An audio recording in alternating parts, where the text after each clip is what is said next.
的这个诺贝尔得奖这个立业者，他讲人类可能步上恐龙后尘。后的这个诺贝尔得奖这个立业者，他讲人类可能步上恐龙后尘啊。他说，由于全球的这个暖化太快速，除非能够减缓环境变迁的速度，否则就会像恐龙从地球上消失般。下一个消失的物种一定是人，而且马上就要来。这个快一点，几年内就来；慢一点，20年。现在各位10几岁吧，对不对？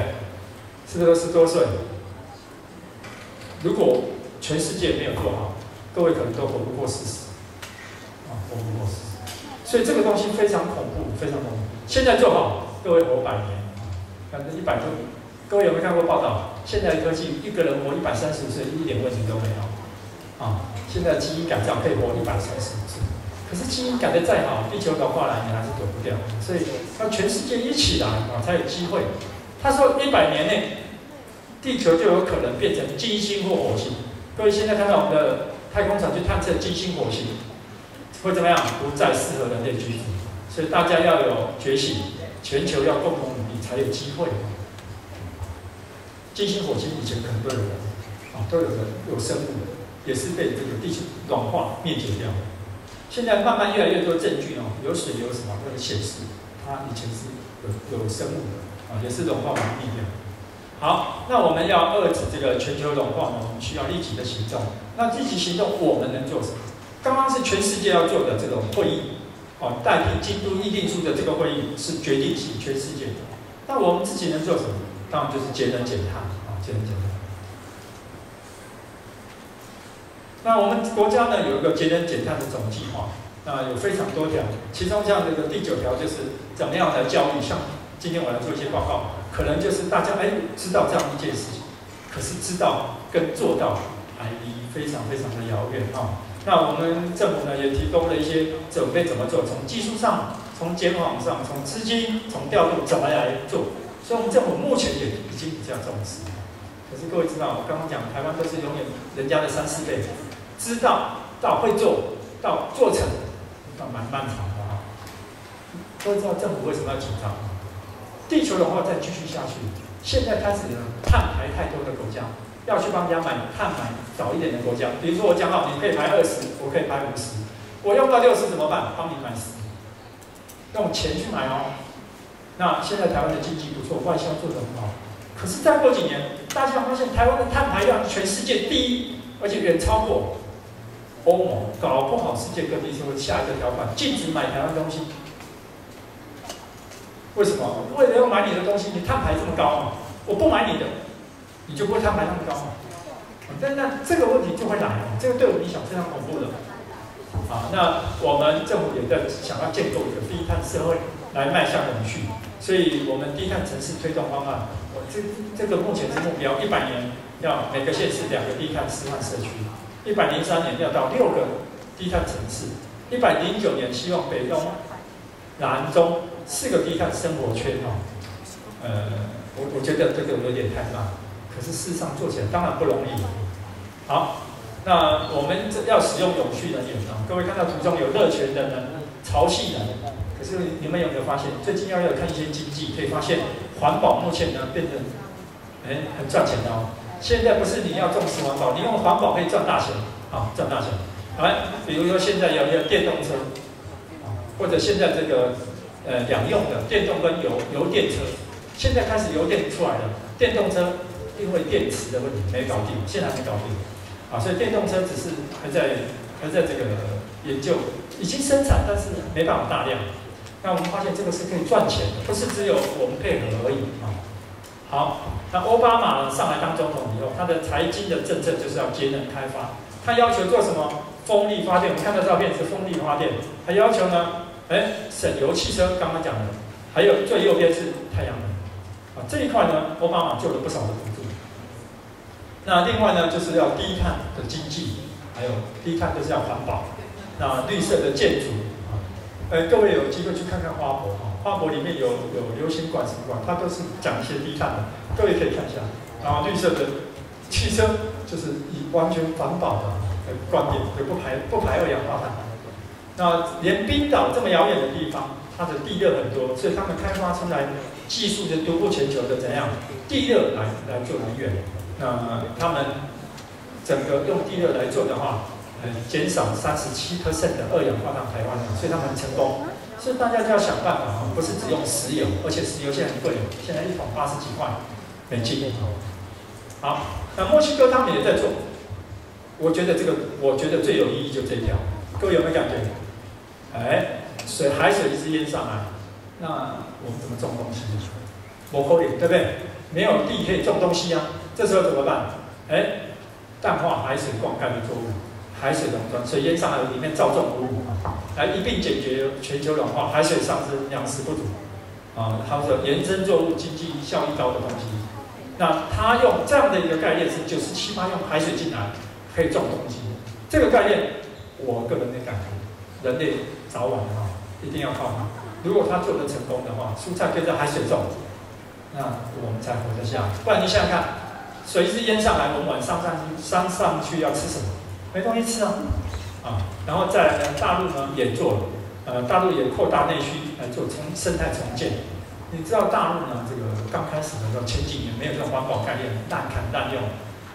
甘肃一个省这个滥用水资源30年，有个10万亩的湖水变黄沙，滥用就抽地下水。那所以还有一种招数他现在在用的就是碳中和。既然碳太多，干脆把碳收集起来，把它存起来。那目前很多科学家在做，但是还没有大效。那另外呢，就是提倡碳利用，做新的资源，食品保鲜或者提高油气产生。还有呢，他们拿碳来培养海藻，培养海藻来吸碳，这个效果也非常好。目前台湾也在做这一块呢，不但海藻吸碳，还可以吸碳的同时呢，可以产生能源，好，那另外我们能做的是少消费。这个1998年美国的一个这个社会学家讲他说，一群人在做消费决策的时候，要考虑到自己跟家人的健康，不够以前只是这样的，对不对？还要考虑环境责任，这是我们以前都不管他的，我有钱就好，我要买什么干你屁事啊！可是我们现在就不一样，你要吃什么？我们现在的人已经懂了，不要吃一些垃圾，我们要吃一些对身体好的。可是我们现在要求更高，买这个东西还要怎么样？还要尽环境的责任这个也很重要。那再来就资源回收，这点在台北做非常好。我想全台湾这一块你们晓不晓得？大陆现在有一些团来台湾参观，竟然有个行程，他上次有个富贵的那个妇女团来参观什么呢？台北市的比如说台北市9.5家收垃圾，他们来参观，看一群人提大包小包来做这个环保。大陆哪有这码子事？没有。他们很新鲜的，竟然有这种事情，竟然来台湾参观这件事情那所以大家做得到的是环保餐具，少用这个免洗餐具最下面叫节能减碳。我们知道冷气只要调低1度比如说你受不了很冷很热，你想要调22度，你只要高23度，它就节很多的那个能源就可以节省非常多。那当然要多种树，还有使用大众交通工具。或者各位在这里很方便，依然是好地方，骑脚踏车是没有问题。还有最重要的要多吃蔬食，少吃的话，等一下我们有一段专门在介绍为什么。我们联合国呢温室效应发现，全世界所有的活动中第1名畜牧业，是造成温室气体人为活动中最严重的东西。畜牧业会造成的影响有非常多畜牧业的破坏有多严重？我们一一来看。第一个，温室气体排放量，畜牧业而已就占全球的总量的18%我们看二氧化碳部分，畜牧业大概占9%，但是甲烷呢，它占35到40%。各位记得，甲烷是二氧化碳的几倍？23倍。那氧化亚氮呢？它因为这个废水还有这个引起的。所以它畜牧业占掉65%的排放量都来自于氧化亚氮。各位注意一下，它是二氧化碳的几倍？296倍。所以整个总和它是所有人类活动，单单畜牧业就占掉18%。这边有个跷跷板，他说我们世界上的这个用交通工具所排放出的温室气体比较多，还是我们为了养殖畜牧业排出的温室气体比较多？结果谁比较重？养殖动物比交通还严重。好，那畜牧业还有一个更恐怖的东西，它的甲烷排放量，刚刚讲二氧化碳，现在讲甲烷，是所有交通工具的几倍？23倍。我们看一下，在畜牧业里面排出的甲烷，竟然是交通甲烷排量的23倍，二氧化碳是比较多，但是甲烷是23倍。所以为什么各国致力于环保？可是很奇怪啊，地球温度为什么大家都在做环保，温度还在飙？为什么？那我们看到这个美国航太的这个科学家，泰国的议员他讲，他说呢，我们的人啊，现在把解决暖化的方向放在 CO2 二氧化碳，不对。他说，使得暖化主要原因不是在二氧化碳，主要在什么？畜牧业。为什么？畜牧业刚刚的资料告诉我们，排甲烷排太多了，所以我们应该要以解决温室气体吸能力强为主的，停留时间短的叫做甲烷。二氧化碳停留在地球上可以上百年，可是甲烷停留在地球上20年。所以如果要先治甲烷啊，这是他的看法。另外呢，伯克莱的一个全球健康教授呢，他说呢，我们当然要减少二氧化碳，但是20年内要扭转气候偏见不够，最主要还要减什么？减甲烷，不是只有减二氧化碳不够。好，那我们看到畜牧业对土地有什么影响？它会引起土地沙漠化啊。那我们看到，因为你要放牧，你就要砍树，那这时候土就失掉稳定性。那牛羊在上面乱踩的，土里的空气不见，就会沙漠化。那这个沙漠化会导致这个气候变化以及植物减少。那我们可以看到呢，促使整个温室效应加剧，使地球降雨量减少，产生旱灾。沙漠化就是旱灾嘛。那我们看到畜牧业造成大范围的土地退化，全球有1/5的牧场因为过度的放牧，土壤的这个侵蚀而退化啊。我们看到撒哈拉沙漠本来是一片这个肥沃的土地，现在呢，每年撒哈拉沙漠往南移30公里，因为这个越来越严重啊，因为这个养殖动物的关系。那第二个最恐怖的叫水污染。那畜牧业为什么会导致水污染呢？因为动物呢要洗啊，要排啊，所以它会引起优氧化跟珊瑚化。那主要是粪便、抗生素跟激素啊，还有一些皮革厂的化学品、化肥啊、杀虫剂。所以整个来讲，水的品质会被畜牧业搞坏掉。第二个会引起全世界缺水。